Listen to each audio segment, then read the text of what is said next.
Fomentar el consumo de los productos de la tierra es el objetivo de la campaña Disfruta Aragón, puesta en marcha por el Ejecutivo Autonómico y a la que se adhieren en total más de 250 establecimientos integrados en la Federación de Empresarios de Comercio y Servicios de Zaragoza y provincia. Pequeño comercio es en el sector del comercio el que más grado de fijeza en el empleo tiene, el que atiende en proximidad, el que no se deslocaliza, el que paga sus impuestos aquí y que desde luego entendemos que además tener la oportunidad en colaboración con los productores y con la industria agroalimentaria, el poder promocionar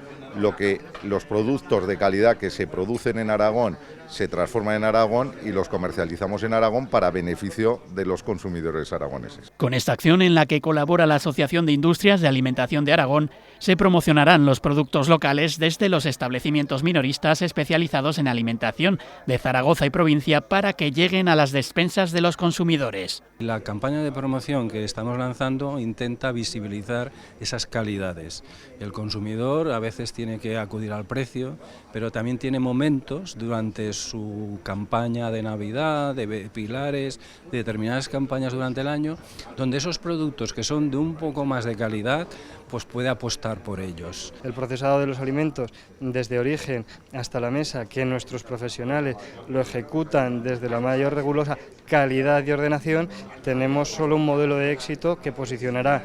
los alimentos producidos en Aragón, donde somos también referente sector oleícola, sector vitivinícola, sector productivo cárnico, sector hortaliza y frutícola. Tenemos, además de otros, por supuesto, tenemos garantía de calidad en Aragón. Bueno, con esta campaña lo que buscamos es